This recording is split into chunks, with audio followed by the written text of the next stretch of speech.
Welcome back to the latest edition of Until Saturday. I'm Ari Wasserman, joined by Chris Fanini and our great Michigan writer, Austin Meek. It's a pretty big show because one of the biggest personalities in college football, and Jim Harbaugh, has taken the job with the Los Angeles Chargers.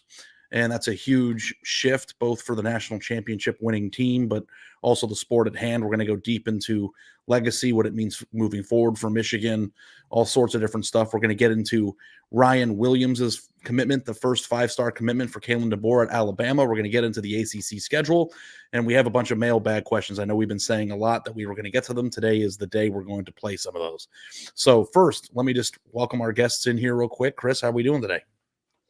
Good, man. It's been rainy here in Dallas for you and me, but the sun's starting to come up, and boy, there's no shortage of anything to talk about. We're in the off season, right? We're like barely 2 weeks from the national championship game. There's been like 50 things that have happened in this sport since then. Last night, I went to a musical for the first time in my life because my wife's mother invited us. It was a Tina Turner musical. It was actually pretty cool. But I was like talking to her because as we were walking out the door, we had a crying baby, and Jim Harbaugh left. I just said, moving forward, the national championship game isn't the end of the season. Like, it's not till mid-February probably that we're going to get to that point. Austin, I'm sure you feel that way too. I mean, that was completely my nightmare, Ari, that I would be sitting in like a Tina Turner musical Yeah. and an Adam Schefter tweet would pop on my phone that Jim Harbaugh is leaving, and it would just be like a nightmare. So it was weird because like it was the most expected thing that possibly could have happened. And also when it happened, it was just like hard to believe because we'd been waiting for it for so long for it to actually happen. It was just like, is this real? So Yeah. It's funny because, in my certain phase of life, the hours between 5:30 and 7:30 are very challenging for me. Just in general, like the baby comes home from daycare and bath time and all that stuff, and every single thing that happens, Nick Saban retiring, all this stuff, it always happens right in that window when I'm at the peak of anxiety. But here we are a day later. Let me formally introduce everybody to the Until Saturday show. Be sure to follow the podcast on Apple or wherever you listen to your podcasts. Please help support the show by dropping a 5-star review. If you do so, we will try to get your questions that are asked in those reviews read on the show. We're going to try to do that today. And also subscribe to the Until Saturday YouTube channel. If you're here right now watching live, we certainly appreciate you. If you're listening in podcast form and you're interested in seeing us live, also be sure to subscribe to that channel. Both links to the podcast and the YouTube channel can be found in both shows' descriptions. And moving forward, if you want to be included in the shows that are similar to this one, in which we play your voicemails, be sure to leave those voicemails on the Until Saturday phone line at 316-462-9852. Okay, first, let's get down to business. Jim Harbaugh goes to the NFL. Austin, I'll start with you. You wrote a tremendous column about Jim Harbaugh's legacy and what this all means for Michigan right when it happened. You had a few days to get it ready, but it was tremendous. I suggest everybody go read it. What were your initial thoughts of this actually finally happening, Austin?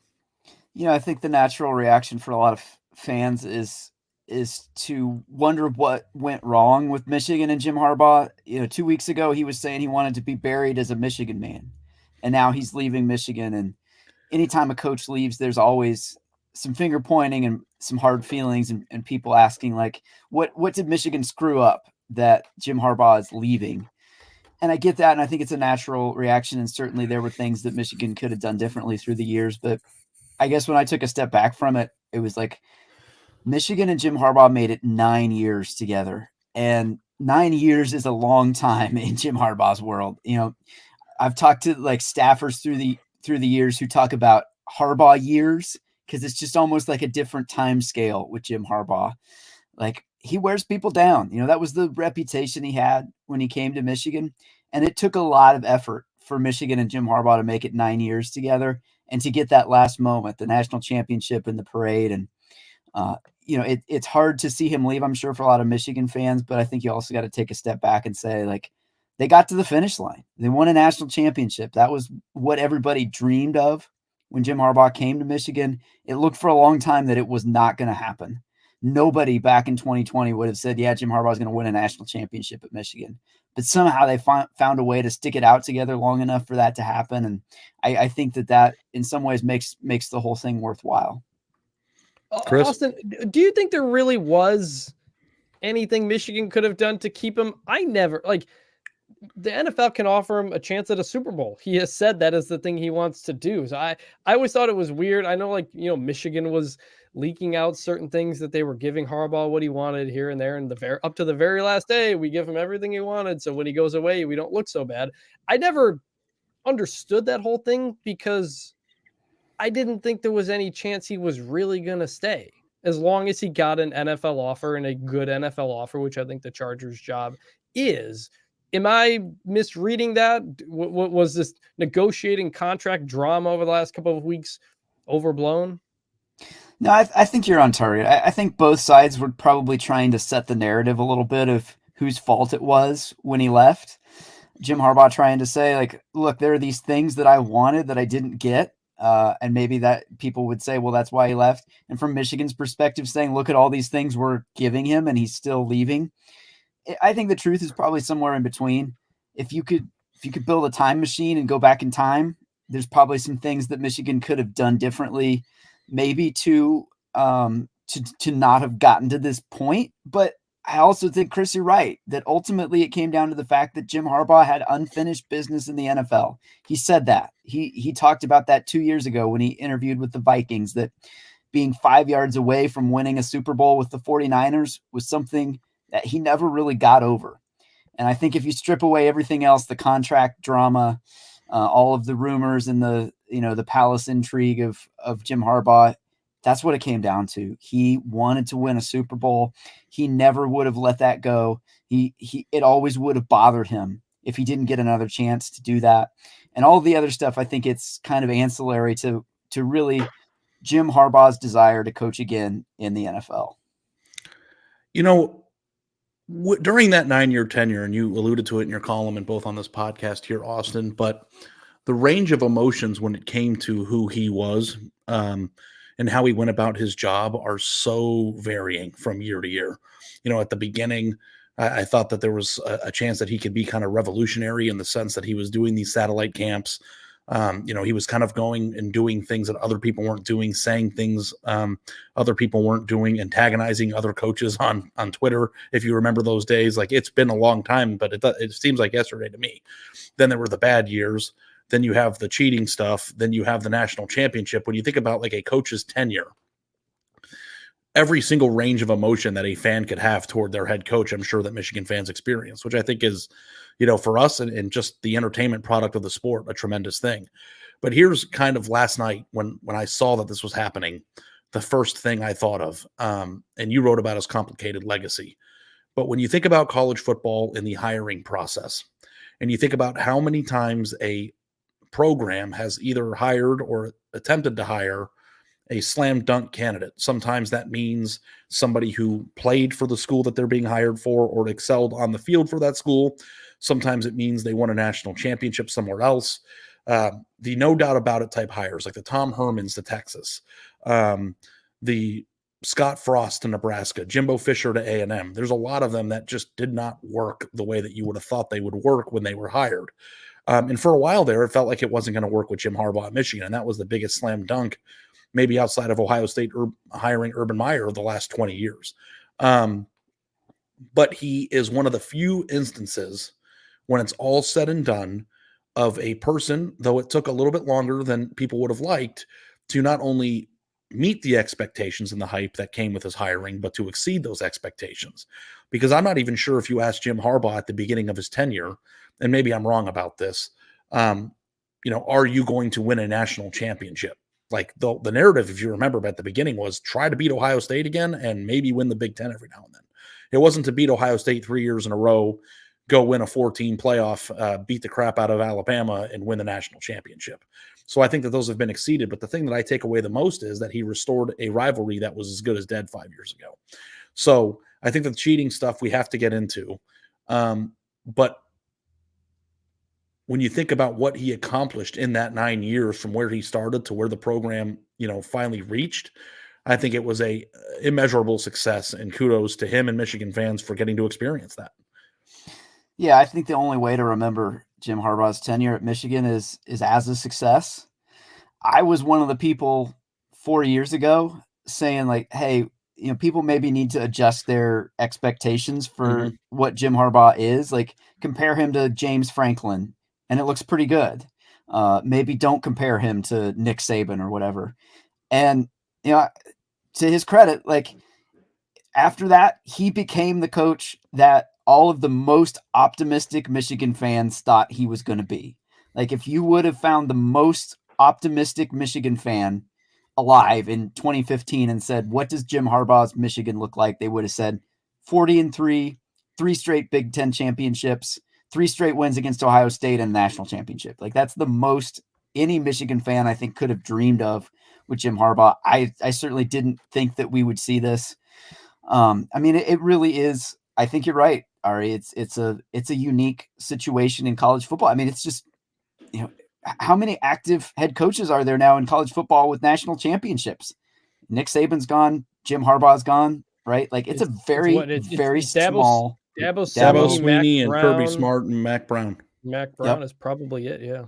Yeah, so, I mean, that tells you what the odds are of hiring a head coach who's going to win a national championship at your school, and especially a school like Michigan, which, Michigan didn't win national championships when Bo Schembechler was there. And I think, to your point, Ari, like, when Jim Harbaugh came, it was about, we want to beat Ohio State and we want to win the Big Ten, and national championships for Michigan were, even another, aspiration to strive for that was at the very far end of what Michigan could have dreamed of, but Jim Harbaugh made it happen. And I don't think you can consider that anything but a success.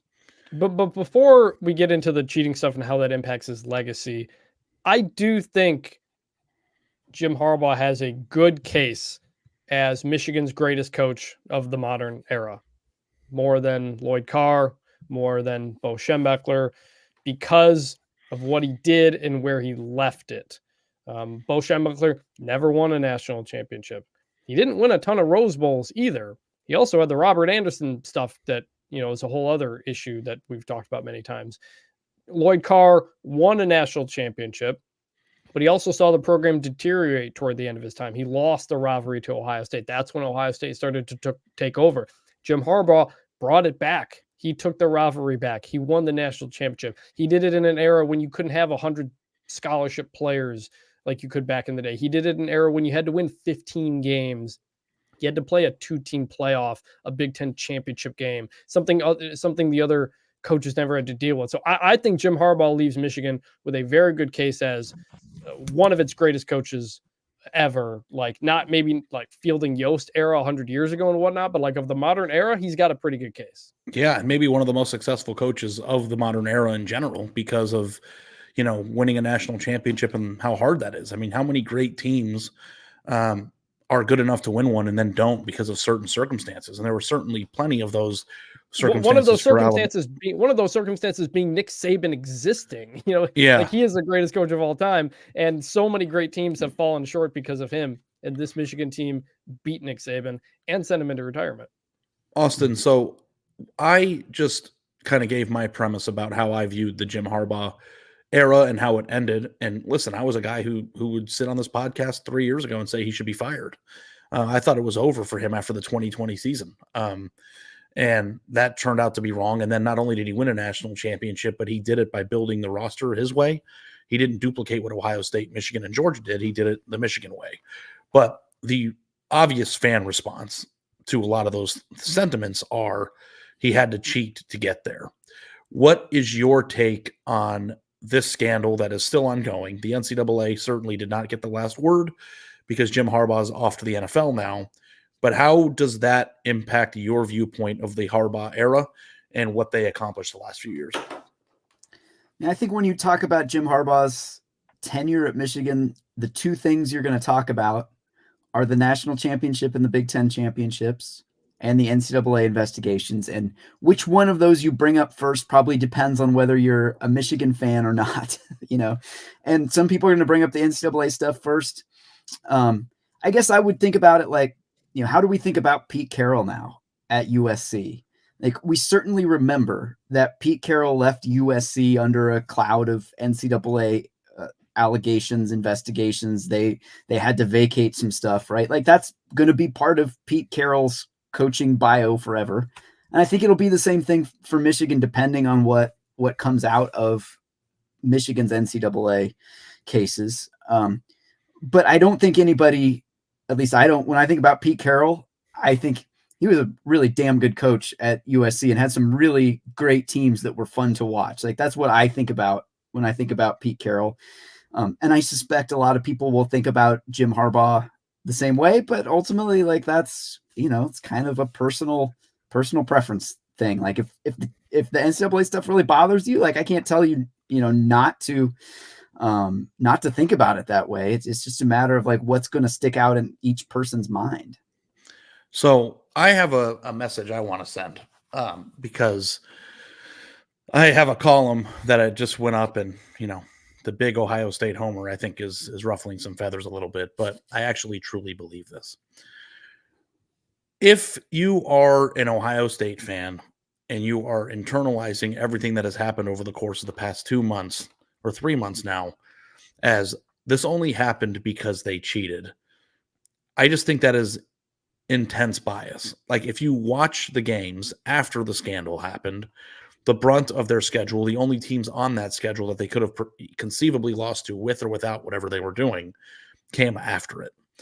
And in sports, sometimes your favorite team wins and sometimes your favorite team loses.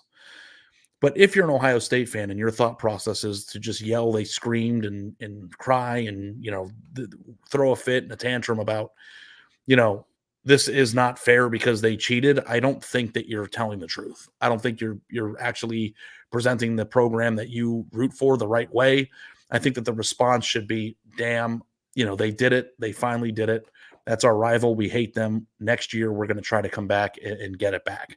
I just don't see the cheating thing, though significant, as the reason why Michigan won the championship. Now, that doesn't mean that the NCAA can't and shouldn't get involved. That doesn't mean that sanctions aren't coming. I don't know what's coming down the pike. And I'm not saying that cheating pays, but what I am saying is that they will pay the consequences rightfully for whatever it is that occurred. They had a psychopath wearing CMU gear with Ray-Bans on. Like, that happened. The stuff allegedly. Allegedly. I mean, yeah, allegedly. These things happen. There's enough proof there. Transgressions did happen. I'm not saying that you shouldn't think about it or discount it completely, but that is not how they won the national championship.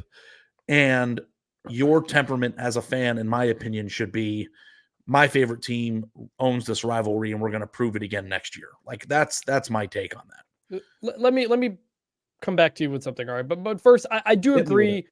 I do agree that I don't put a asterisk or anything on that national championship. They won all their games all the important games post Connor Stallions, some of them without Jim Harbaugh. Again, like they were penalized in season for it as well. I was sitting in the room with Charlie Baker, the NCAA president, when he surprisingly told us that he thought Michigan won fair and square at the end, while also explaining why the NCAA went to the Big Ten with the information that it had. We don't know what all that information is. We will see. However, I do think part of everybody jumping on the Michigan was cheating bandwagon is because for many years, the Ohio State fan base heard from the Michigan fan base that Ohio State was a bunch of cheaters, whether it was Tattoo-gate, whether it was online classes for players, whatever. I think Ohio State fans have taken a lot of that from Michigan fans over the years. And for Michigan to be hit with 2 NCAA investigations, one over COVID recruiting, one over the scouting and that kind of thing. Like, I understand why people outside of Michigan are ready to jump on Michigan and call you a cheater no matter what, because the entire image of Michigan was built around, we are above it all. We don't break the rules. We do things the right way. I think that their penalty they won the for championship while also breaking the rules. Their penalty for that is, I don't think you can say with a straight face anymore, hey, we do things the right way, or hey, we're Michigan men and we're never going to break the rules. Like, that is the punishment. So, you're a fan. You can internalize this however you want to internalize it, but I think a rational, unbiased mind would look at what Michigan did on the field and not equate to the scandal as the reason that occurred. And if you're not in that camp with me, that's fine. I watched the games. They happened after this all came to light, and Harbaugh wasn't on the sideline for half of them. I don't know if And listen, if the NCAA comes out in 3 or 4 months and shows us some information that we're unaware of that changes that viewpoint, then we'll revisit it. But for the time being, that's the case. So, Austin, before we get you out of here, we need to talk about the future a little bit because Michigan is the defending national champion. They are going to be finding a new head coach here pretty soon. So first, let's start off with candidates and what you view that would be fit-wise for them. Yeah, I mean, I think it'd be a shock if it's anybody but Sherrone Moore. I could see it happening very quickly. How much time has Michigan had to prepare for this, right? They've had years to prepare for this.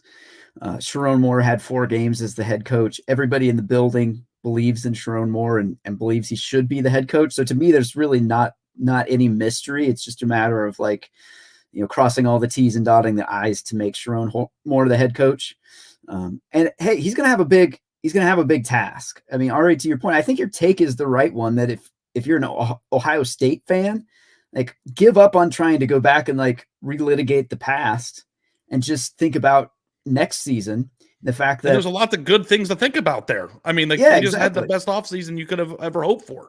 Yeah, exactly. Ohio State is loading up, and Michigan's got to replace a bunch of guys from this team, 10 starters on offense, right? And then you could have NCAA penalties that come into play. So what's done is done. Michigan won the national championship. I don't think there's really any point in debating, whether it should be tarnished or not. But I think, and this also goes into the question about Jim Harbaugh's legacy. Where is Michigan in 5 years? Is there anything that lingers here that puts Sherrone Moore, if he's the head coach, in a position where it's hard for him to win right away? Because I think that'll be part of Jim Harbaugh's legacy. Michigan has, I think, the pieces to continue to be competitive, but it's going to be a big job. And I think if it is Sherrone Moore, he's going to have a heavy lift to try to get this team in position to compete for a Big Ten championship next year. Yeah, so it does seem like it's a pretty open and shut case here. And having somebody, I guess, come from inside the program, I do think is a little bit funny because you have a young assistant who has a ton of promise coming up through the coaching ranks, who is probably going to be named Michigan's replacement, much the same way that Ryan Day was when Urban Meyer left, and the third base comment kind of now rings true to their new coach. But I think that also the build that Michigan's probably going to have to undergo here in the next year or so in order to try to maintain the success that they had is going to be a much steeper hill to climb than maybe when Ryan Day took over for Urban Meyer. So anyway, the one thing I will say before we let you out of here, Austin, is that I'm just kind of thankful that we're back in this place. I'm thankful for the sport that we all love and watch, that, the Michigan-Ohio State discussion is a 365-day affair now.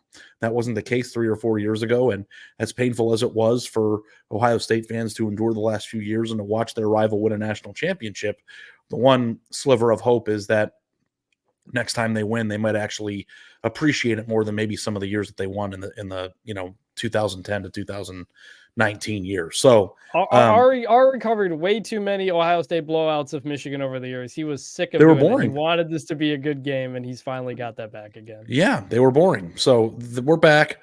Jaden Davis is coming in, and I don't know what's going to happen in terms of this portal window. Have you heard anything about any players, thinking twice about coming now after this news, or is that still to be seen? No, I think if Sherrone Moore is the head coach, I don't see him losing a lot of guys.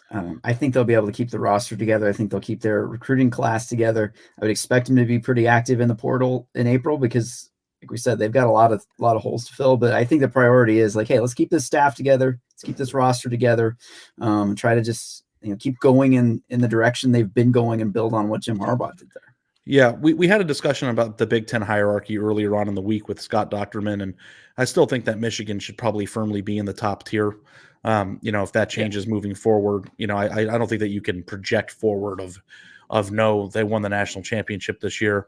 But I do think it's interesting that 3 of the 4 playoff teams now have different coaches heading into the year, which means that there's a lot to cover here in the offseason. So if you want to hear more about the Jim Harbaugh Chargers stuff from an NFL perspective, then we highly encourage you to go listen to the Robert Mays and Nate Tice on the Athletic Football Show. Sorry, they're so close. The Athletic Football Show. they have one of the best NFL podcasts on the face of the earth, and they're certainly going to be talking deep with thoughts, insider knowledge, and people in general to give that an important listen. So go check that out. So Austin, I appreciate you here. Good luck. I'm sure you have a lot of work to do. Congratulations on the column, and congratulations, frankly, making it through the Jim Harbaugh era the way you did. There's no access. He doesn't answer questions, and it's not an easy beat. So it was a long. The real winner here will be the Michigan beat, who will probably have a coach who's more open to at least talking to the media. Yeah, although I will say, like, I was reflecting on it last night, and I was very conflicted. Like, there are certainly some things about Jim Harbaugh that I will not miss at all. There are some things I will miss. Like, anytime you were in a room with Jim Harbaugh, you just didn't know what was going to happen. And that's very unusual in college football. And I don't think it'll be that way with Sherrone Moore or whoever the coach is. So I will like having parts of my life back, but there are some things I will miss about Jim Harbaugh. The one thing that's beneficial as a reporter, if the coach won't talk to the media, or when he does and says like weird things that don't pertain to the question, that kind of frees you up to just write how you want to write. But on the other hand, too, information gathering is a large portion of our jobs, and that should be an easier task for you moving forward. Austin, I thought you did a tremendous job covering the story throughout the playoff, and you've been certainly an asset to the show, and I appreciate you. Thanks so much for coming on. All right. Thanks, guys. All right, Chris, we've got some stuff to cover here. I wrote a column last week. Let's get right into the Ryan Williams commitment, 5-star prospect that they temporarily lost in the 2024 class when Nick Saban retired, has recommitted to Alabama. I wrote a column last week basically just posing the question, how is Alabama going to approach recruiting under Kalen DeBoer and general manager Courtney Morgan? We're talking about a head coach who, though was only a Power 5 head coach for 2 years, had never signed a top 200 player, going into a place that signed 9 5-star prospects in a single class 2 years ago. And their first commitment, I think, unless I missed one, was a 5-star player recommitting and signing with Alabama. And I think that it is possible that this commitment might set the stage for the entire, like, how sometimes commitments can be symbolic. Like, this is a big, big deal. Like, not only proving that DeBoer can recruit at this level, but to retain somebody who was going there for Saban. I don't think this can be understated. Look, it's huge for Alabama to get what he was the number 6 player in the country. I think he was really good receiver. We know what Kalen DeBoer can do with skilled players. It is a huge re-addition for Alabama. But in terms of crediting Kalen DeBoer and the staff for this, I feel like there's kind of an asterisk on it. They got a commitment. There's that from word again. Alabama they're getting a commitment from a guy they already had a commitment to. He'd already been to Alabama many times. He knew the whole thing. There was less ground to cover this time around than if it was starting from scratch. So it's a big addition. I don't know yet if this tells you, yes, Kalen DeBoer is going to be able to recruit at that level or not. I'm completely on the opposite end of this. Really? I think that you have a 5-star player going back into the pool, and then like every single top tier program in the country jumping into that pool with them, and then you end up getting him still. I think that is a high leverage, high pressure situation that they were victorious in. And regardless of how they were able to do it, the alternative could have been, and maybe should have been, he just leaves. And then you say, well, it's a new coaching regime. Let's hope to get him next year. Like, to retain a player that way and for him to be a 5-star prospect, I thought was highly valuable for where you think that program is headed. Because honestly speaking, Chris, if they do the accumulate talent through evaluation, lower tier players the way they did at Washington, they're going to get steamrolled and they're not going to make it. If they're able to readjust their recruiting strategy and go after some of those big fish that Alabama has routinely landed over the years, I think that combined with their coaching ability, because nobody's like scoffing at their ability to draw football plays, right? They should be a very good fit. So I think that this is a huge momentum shift in terms of, a program that's been taking a lot of L's the last 2 weeks. I mean, they've lost a lot of players in the portal. To lose a commitment that is this valuable only to retain him, I think is a huge W in the win column going into the February signing period and then into the 2025 class. Yeah, no, like, it's huge. I'm just not sure how much of a momentum shift it is yet. It could turn out to be. It might be right. I'm just not ready to say that yet. We'll see how the last February signing period goes. I know DeBoer was on the road yesterday. He called into Pat McAfee from a car. And then we've got the spring portal period as well. So that, I think that'll give us a real sense of, can this coaching staff do the talent accumulation that is needed? I just don't think getting a commitment back from a guy who had already committed to Alabama is as big of a leap as the leap that we know that they need to make. That's all. They had some other notable additions since we did our podcast last week. I think one of the best offensive linemen in the Pac-12, a center, Parker Brailsford, transferred in from Washington, followed them. They got cornerback Jabbar Muhammad on a official visit. So like they do have some guys coming in from Washington and other places to try to fill some of the holes that, you know, they had. Because honestly, Chris, they were in a bad place. Like losing as much players as you did and having to like fill the roster up based on a portal that's closed for everybody else and then not being able to take SEC players in the spring is a really, really tough look. Now, you know, they're doing the thing that I said that I didn't love that Jed Fish might be doing at Arizona and taking a lot of their assets away from Washington. And I think that stinks just as much as it would have stunk for Arizona. But this is a win now in no other option situation. And they might be in a position where they don't have an Alabama-like roster based on the depth they typically have, which then makes it a lot difficult to get through that new SEC schedule without, you know, missing the playoff in the 12-team era, God forbid, or not competing for a national championship. So I'm going to be curious real quick how the quarterback situation works out there with Milroe being back and how he fits in what they want to do. Because also along these lines, Will Rogers, former Mississippi State quarterback, had transferred to Washington, went back into the portal when Kalen DeBoer left. He didn't really have a place to go. He couldn't go to Alabama because Jalen Milroe was there. So he ends up going back to Washington. That's big for them. But I'm curious, Milroe's the guy. Like, he kind of has to be the guy. He had a good year, you know, took him to the playoff, but his style is a lot different than what we've seen from Kalen DeBoer's quarterback. So him being the guy they're going with and Austin Mack behind him, presumably, will be interesting, but we won't really know that till spring and kind of see how it works. I think the real genius of a offensive guru, both him and Grubbs at offensive coordinator there, isn't so much drawing up plays for the players that you are, you know, based on their skill sets because they're really good. It's being able to adapt and adjust your game plan to draw up really cool plays and really creative plays and a great game plan for players who differ in style. So, you know, we've seen that at big time programs a lot, who go from, you know, pocket passer to dual threat to pocket passer. Like, you have to be able to adjust those things. And, you know, maybe with Kalen DeBoer's leadership, we'll see a huge jump out of Milroe as a passer. Like, I don't know, maybe I'm like just not remembering it correctly. Help me if I'm wrong here, Chris, but I kind of think I viewed Jalen Hurts the way that I currently view Jalen Milroe during the year he got benched for Tua at halftime, where it's like incredible athlete, got Alabama very far, was one of the engines of that team, but couldn't cut it as a passer well enough to not get a freshman off the bench to help them win a national title that year. And then turns out to be one of the greatest single transformations I've ever seen. Well, and if you watch him in the NFL now, even Oklahoma, you put him in the hands of a coach, Lincoln Riley, who knows how to mold quarterbacks, and suddenly Jalen Hurts became a better passer than we ever thought he was. He goes to the NFL. Same thing happens with Shane Steichen, the offensive coordinator with the Eagles at the time. And now Hurts throws balls that other NFL quarterbacks can't throw. Right.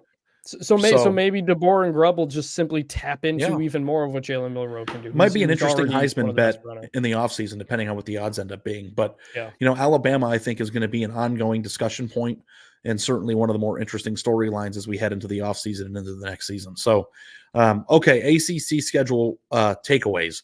This is like your bread and butter, isn't it? Like, you love this stuff.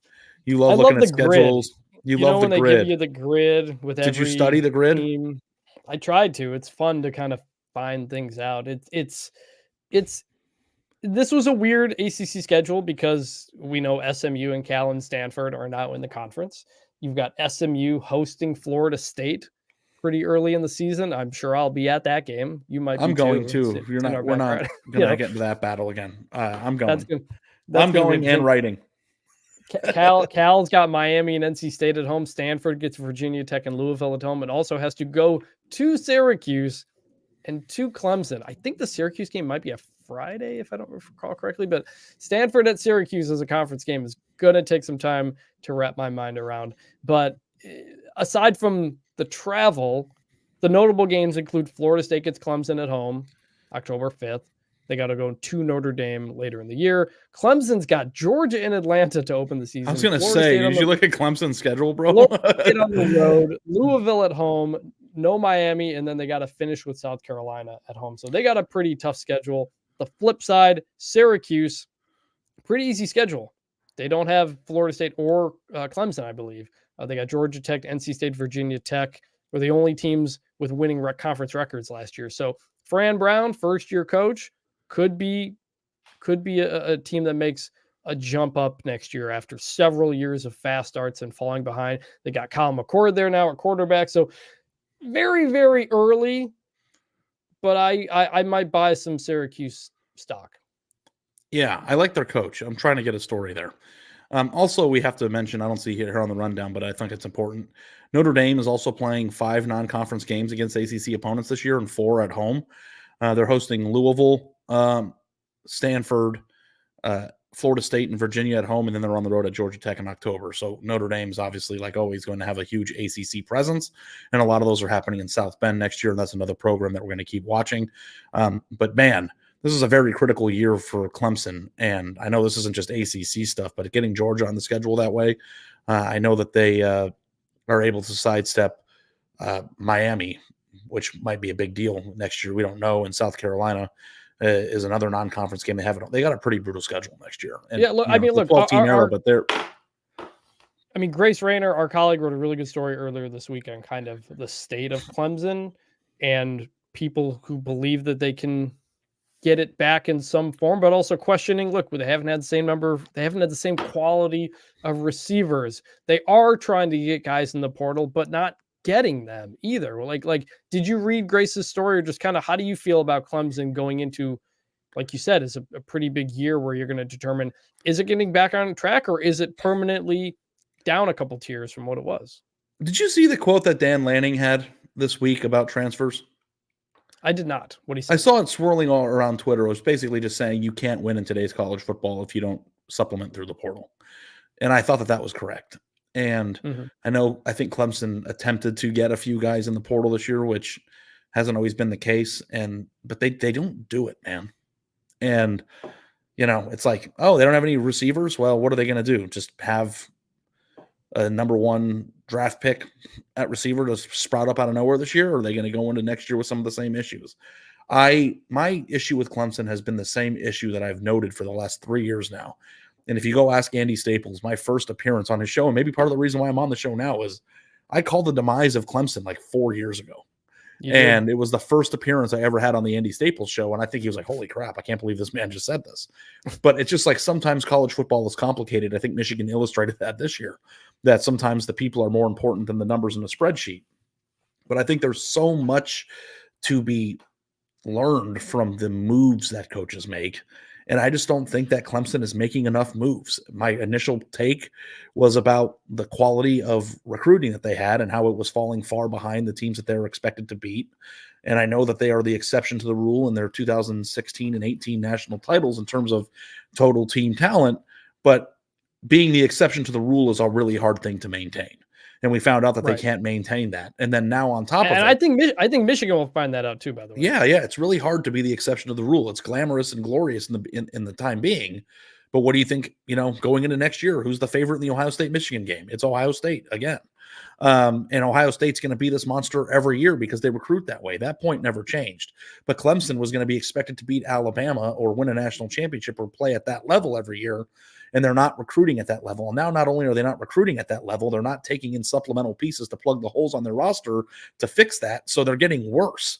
And now last year they were just a solid team. They were a great team. They were a solid team. And if that's what Clemson is, Clemson's always been solid. Clemson was great for those years. Are they ever going to be great again? What behavioral pattern are you seeing from their coaching staff, Chris, right now that makes you think they can be great again? The takes we are going to have after that opener in Georgia, in Atlanta against a they Georgia might lose team by 30 for all we know. Might be It might be preseason number 1. Carson Beck's back. A lot of guys are back. That's going to be a favorite team. If Clemson that first game gets spanked, people are going to be turning on Dabo even the again. fact that you're considering that right now is a complete and utter revelation of what we're talking about here. Because if 2017 they were playing, Georgia was really talented then too, we wouldn't be talking like this. But the fact that you're even bracing yourself for that is an illustration of the issue. And I don't think that anything, and this is the thing that I've had a hard time with Michigan fans, because people are throwing tweets back in my face from like 2020, like, haha, look at you, idiot. Oh, haha, like you didn't see this coming. It's like, of course I didn't see it coming. It was spectacular. It was unexpected. It was unforeseen. The only thing that we can do as sports writers and podcasters in the moment is to take the information that is readily available to us and make analysis based on that information. Is it going to be right 100% of the time? Absolutely not. It's hard. If I could tell the future, I would be on a yacht with Jordan Belfort and throwing money at people. Like, that's what I would be doing if I could tell the future. I can't. But don't throw, when something spectacular happens or unexpected happens, you can't throw analysis from 5 years ago into somebody's face and be like, hey, you're an idiot. You were wrong. Something spectacular happened. What is happening at Clemson right now from an analytical standpoint that you can point to as a reporter and a college football expert that says this is the thing that they are doing that's going to turn it around? Because I don't have an answer for that question. Right. And again, tough schedule, the ACC, Florida State on the road again, South Carolina, not ACC game, but 2 SEC non-conference games, Louisville at home. Going to be a lot to watch for the ACC. And Clemson, who will once again be one of the favorites. Why don't we go to the mailbag now? We've been promising you guys voicemail clips and questions. Please forgive us for not getting to them sooner. It has been an eventful month, to say the least. But we are going to do our best to continue to make this a fixture in our shows, even if we're putting a pause to the Sunday Sound Off shows going into the off season. We're going to do our best on Monday with me to do that. So the phone number, just to remind you before we get into it, is 316-462-9852. You can call or text that number. We will certainly favor the voicemail. So Cam, why don't you hit the first voicemail? We'll get into it. This is Will calling from Northern Virginia. Big fan and love what you guys do. I went to Virginia Tech. I'm a proud Hokie. And not too many episodes ago, I remember Ari asking, is Virginia Tech a dead program? Far from it. My hot take, winning the ACC, or maybe we sneak in as an at-large. And let me tell you what. Look, 2 years ago, if you said Virginia Tech was dead, I probably would agree with you. Really started week 4 this year, starting Kyron Drones over Grant Wells. Kyron Drones, I mean, just watch the guy play. He is electric. And the second he came in, we finally had a chance in these games that we were dropping that we shouldn't have. On top of that, we're returning almost every starter on both sides of the ball, aside from a couple graduating seniors. And also, I don't think you know this, but don't call us Va Tech. We're VT, we're Virginia Tech, we're Tech, we're not Va Tech.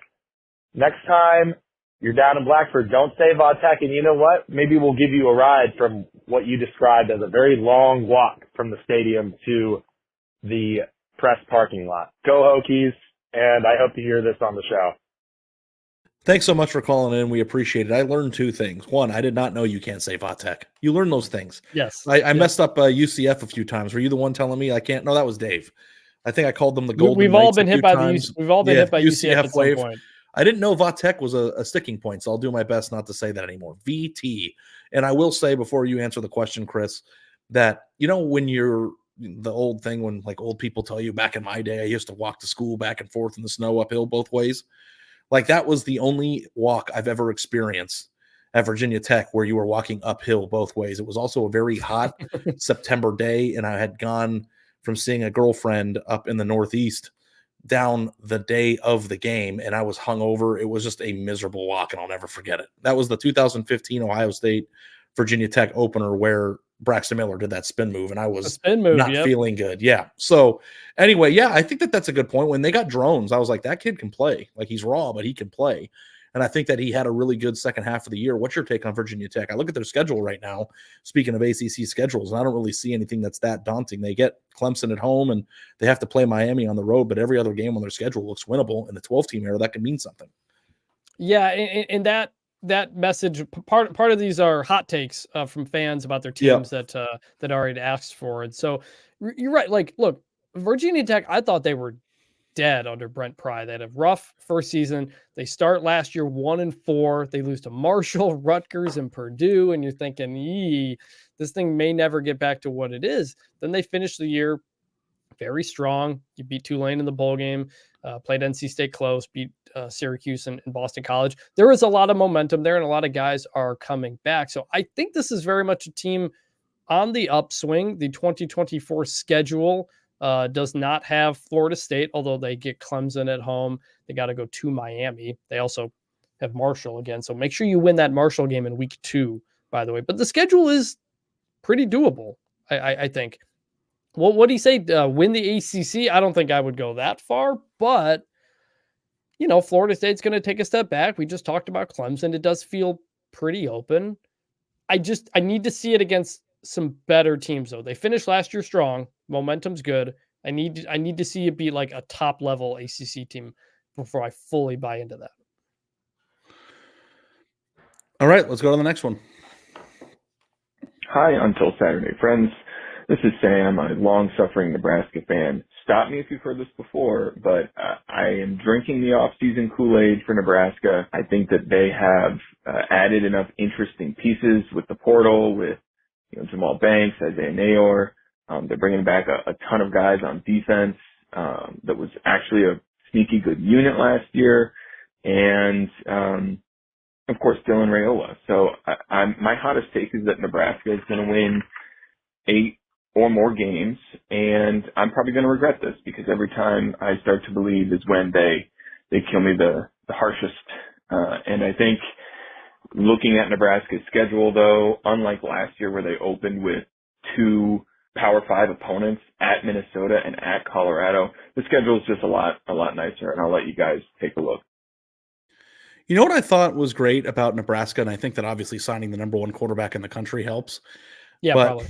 The first half of the year, it felt like Nebraska was losing games. And maybe a little bit even, didn't they lose the Iowa game in a weird way too at the end of the year with that weird pick at the end?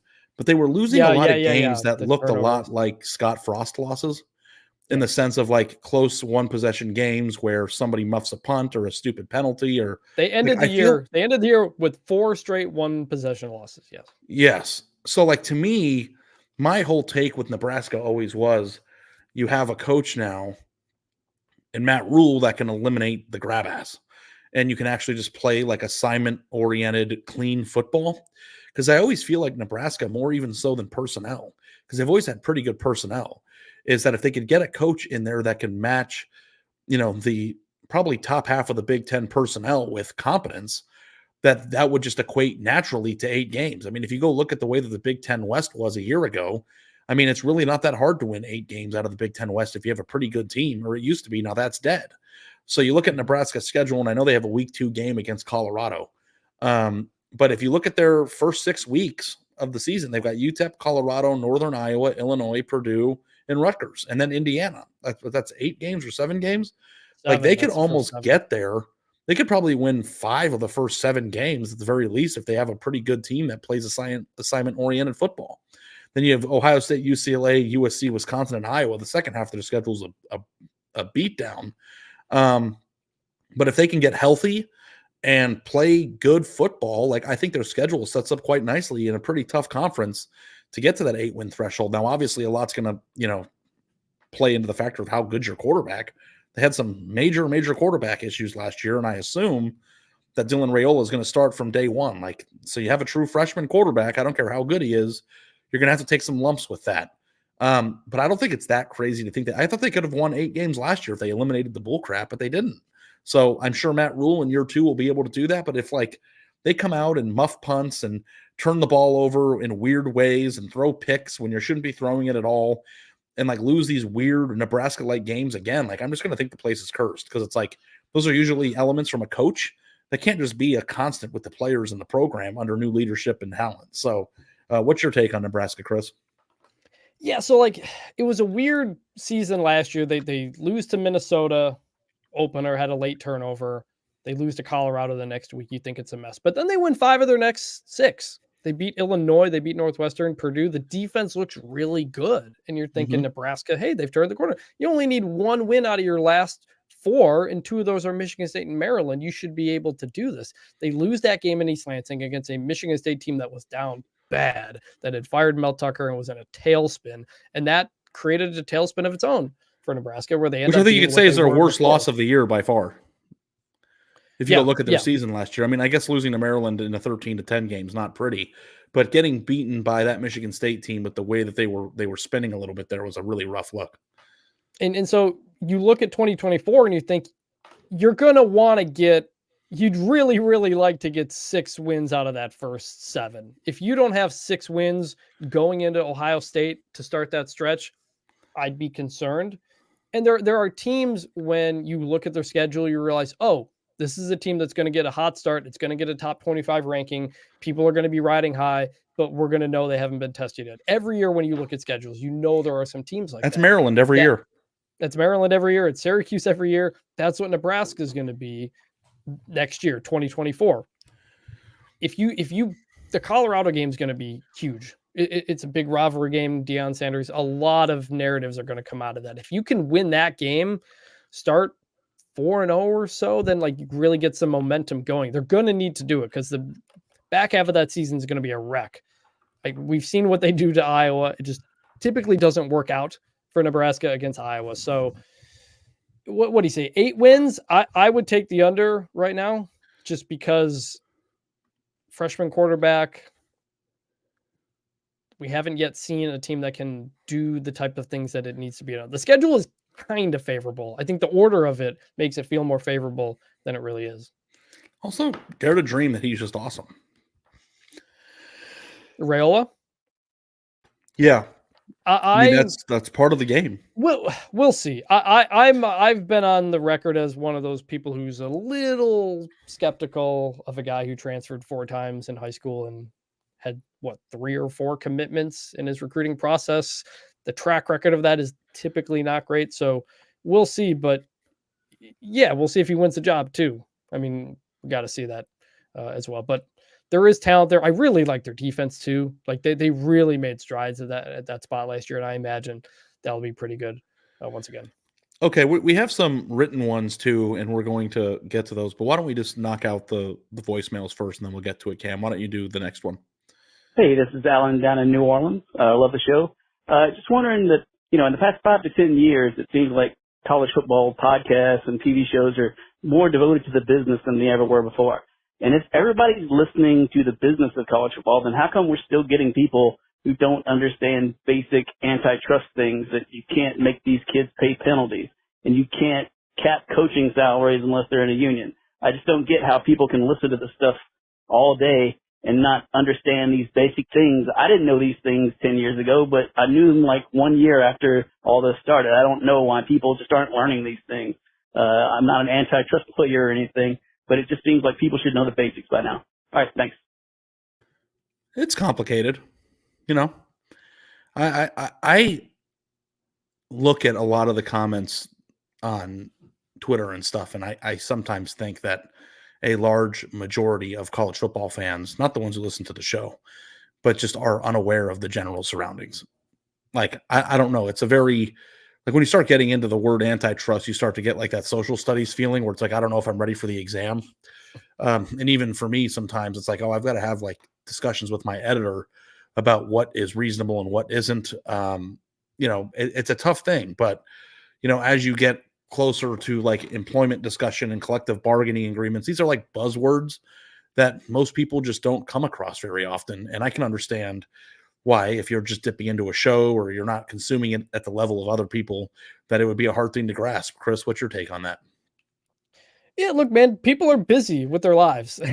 So sometimes if you're a fan, you just want to know who's on your team and if you're going to win. Like some people just got too much stuff going on in your life to really understand what antitrust means for college athletes. So I think it is. So like the explanation is you can't create a system and basically kind of set rules and limits on stuff like that if they're not employees and basic things. An example is that there used to be something called the restricted earnings coach. And that got shot down in the mid 90s in a court case that said you can't restrict the earning power of coaches. And so that's the kind of stuff that's coming up now with players. Are you a monopoly? Do you have too much control? Is there proper competitive advantage, or are you putting in too many guardrails that are restricting various things? So I have read more court cases and legal arguments this past football season than I did actual stories about football, because just it's so much of the sport now, and we're covering this stuff all the time. And I was just in Phoenix at the NCAA convention, and it's all everybody's talking about. What are the courts going to do? Can we do this? And it's boring. First of all, I don't think fans are paying too much attention because it is boring and it's legal mumbo jumbo and you got other stuff going on. So we've tried to do, and I think we have done a good job at that at The Athletic and breaking these things down. Nicole Auerbach and I handle a lot of that stuff. But the general basis being, they're not going to put any more restrictions on players because they're already being sued multiple times over various things, over transfers, over NIL, over employment status. They're not anything they've pulled back. They're not putting back. They're not putting back in transfer restrictions. They're not changing the targeting rule. Like, they're doing a lot of these things because players are getting more rights and agency and all these type of things. And to stave off future lawsuits, that's the direction it's going to be. That's the thing to take away, is that you may be upset that players are making money, players are doing this. It's not going away until we have something like employment, collective bargaining, that type of deal.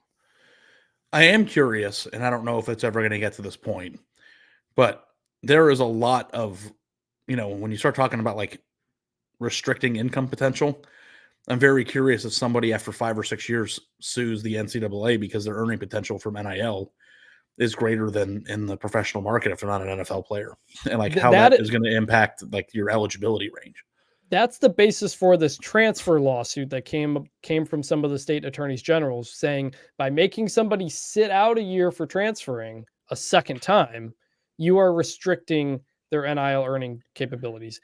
So yeah, I thought Talia might be the person to do that. Right. It appears he's not, which is by having any eligibility limits, are you restricting somebody's earning power if they're going to make more money in college than they are the NFL and these types of things? And then suddenly you're or State Farm for some of these guys. I mean, not everybody's going to the NFL. Yeah. Suddenly you are just independent professional sports league at that point. I don't know when or if that's going to happen. I do think somebody will probably challenge it at some point, and that'll really blow the top off of whatever the heck college sports is supposed to be. And it is concerning, I think, for what a lot of us who love 5-year NFL veteran decides, hey, I'm a practice squad player, but I'm really good. I'm going to enroll in grad school and go back to college. Then what? You're allowed to go to college and get degrees. Yeah, you can go to college whenever you want, regardless of what you did. That's the type of thing that's potentially down the road. And it is concerning for fans who just love college football for what it has been and don't like a lot of the change. And I can understand the frustration. I can understand not paying attention closely to it because it feels far off, or you got other stuff going on in your life. Yeah, we have a Florida hot take let's get to. From MSD Nicole ESQ. I think that this means Esquire, right? Like you're a smart lawyer. Yes, I think. Who could have just fast forwarded through the explanation on the last question, but he said Billy Napier will be fired before UGA, the UGA game, I should say, or they will go 10-2. There was absolutely no in between. I disagree that there's no in between. So here are the games before Georgia: Samford, Texas A&M, at Mississippi State, UCF, Tennessee, Kentucky. 7 games, 2 bye weeks in there. Games that I think are all winnable. They beat Tennessee last year. They've beaten Kentucky before. I think you could see them win those games. You could see them lose 3 games in there. In which case, is he fired before the Georgia game? There is a bye week before the Georgia game. And sometimes when you fire a coach, you do it the week before. You do it during a bye week because then you have more time.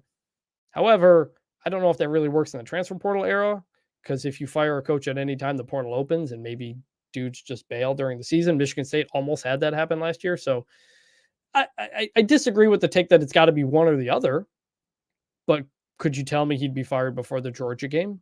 If they lose to Texas A&M, Tennessee, and Kentucky, yeah, I think they could. You're muted, Ari.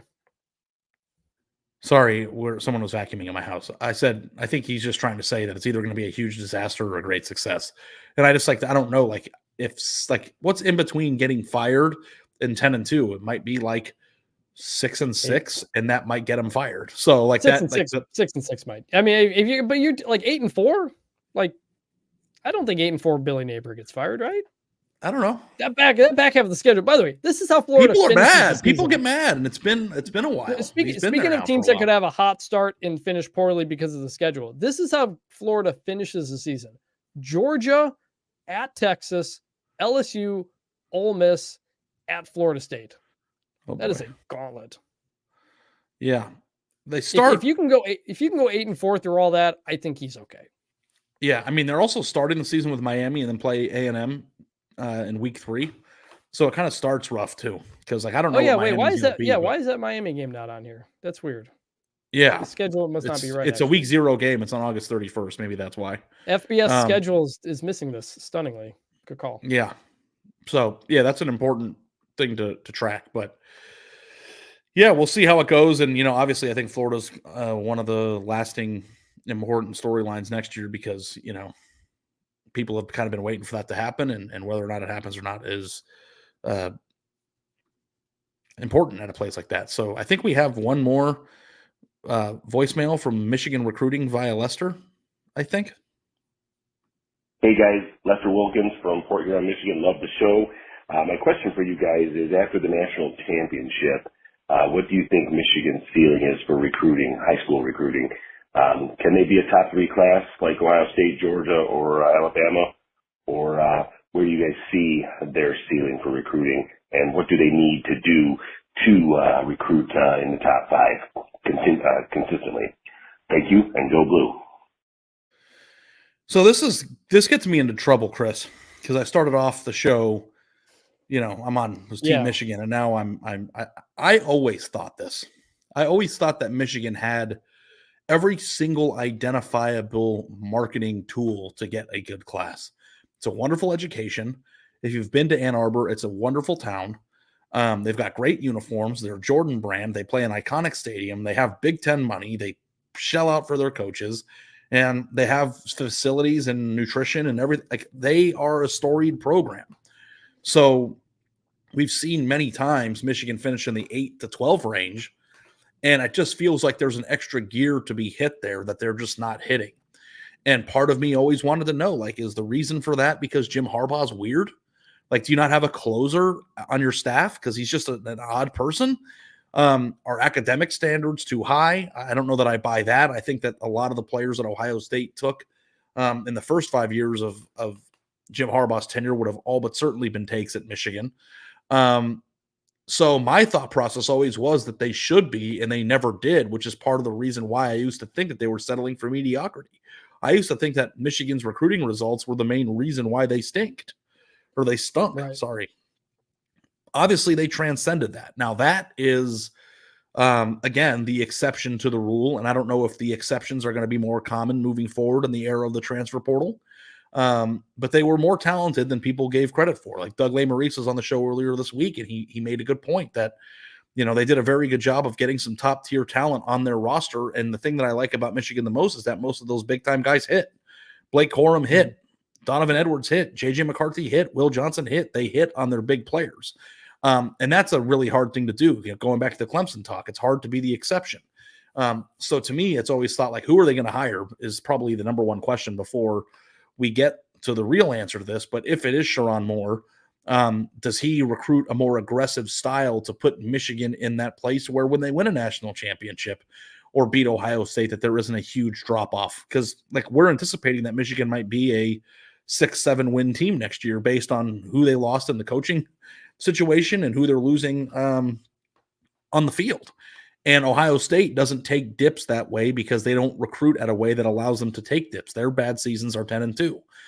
Will we ever get to a point where Michigan's bad season is 10-2? And do you think that they have a ceiling high enough to recruit at that level, Chris? Well, first off, to the caller, shout out to Port Huron, Michigan. Big fan of the town, nice area. Crossport here. I want to go to Canada all the time, up in Michigan, and I played some hockey tournaments there. Beautiful place.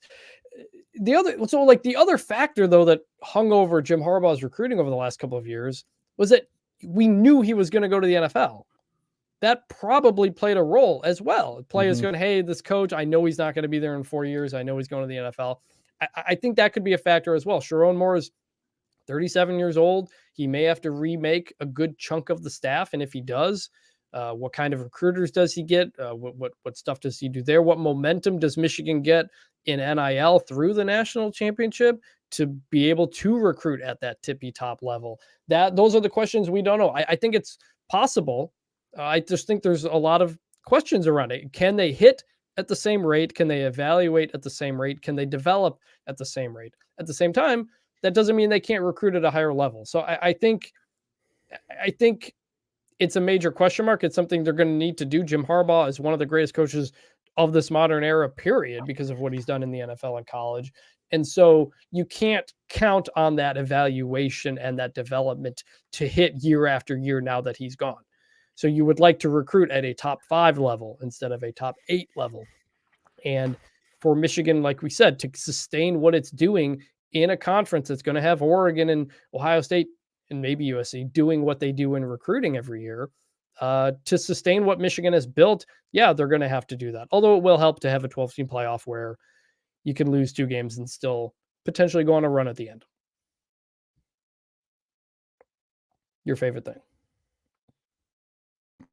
Okay, let's go to the final question. This is an Apple question. Before we get to that question, a few people posted in the chat, and I'm just now seeing on Twitter that Noah Carter, who I believe was a top 250 player from Arizona who was committed to Washington or signed with Washington, is transferring to Alabama to play with DeBoer. So that's another pickup to plug a hole there on Alabama's roster.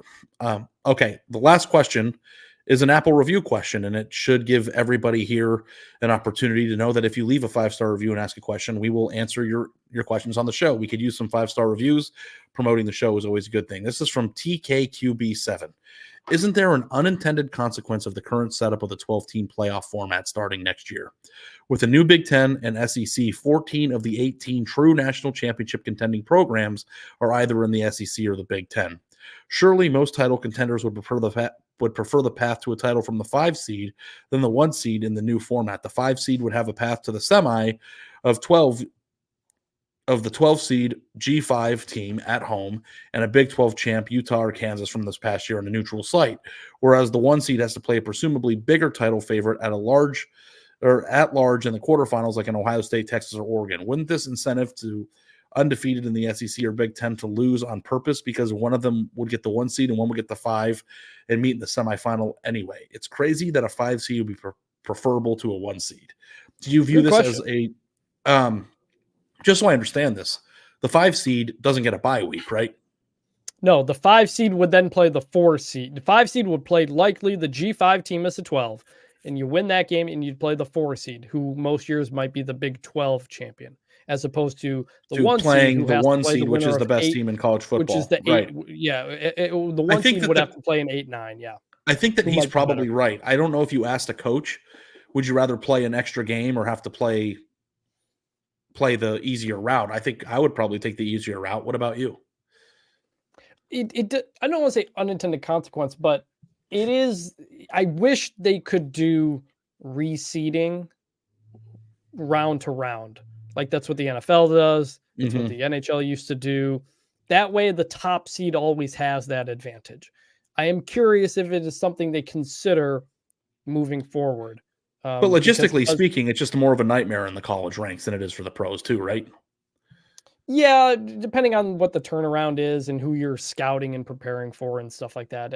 It's a little bit different. Like in the ticket NFL sales too. I don't know, bigger stadiums and stuff. I don't know.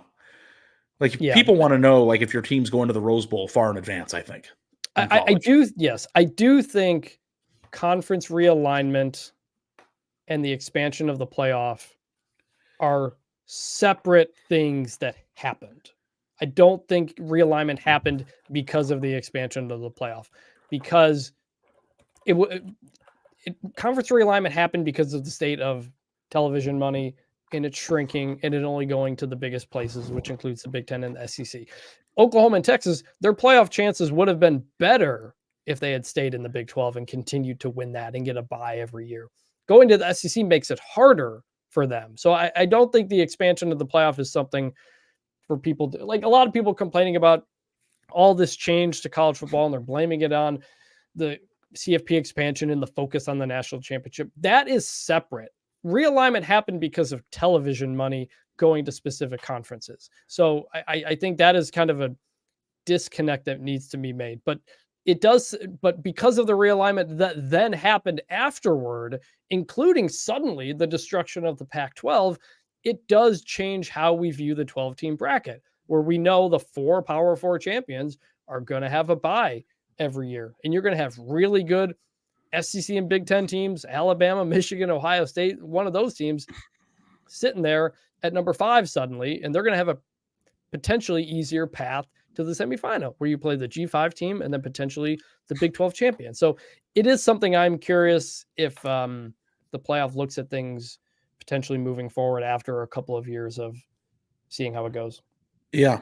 I like the idea of reseeding too. It's a perfect world, but as we found out in college football, no change is ever happens without consequence or weirdness ensuing, and that's why we love the sport so much. So, Chris, thanks so much for tagging along for an hour, and thank everybody so much for joining us live on the YouTube channel. Means the world to us. Until Saturday is going to a 2-time-a-week sequence or cadence, I should say, during the off season. So you'll be able to catch us twice a week at the beginning and the end of each regular week. Be sure to follow the podcast on Apple or wherever you listen to your podcasts. And also, if you're listening in podcast form, catch us on YouTube if you want to get your episodes early and to watch us live and see our beautiful faces. Thank you so much to Austin Meek, our Michigan beat writer, who has done a tremendous job covering the Michigan season, the scandal, the departure of Jim Harbaugh to the Chargers, all that stuff. We've got great coverage on theathletic.com. Be sure to check that out. Until then, we will see you guys next week. That was the latest edition of Until Saturday.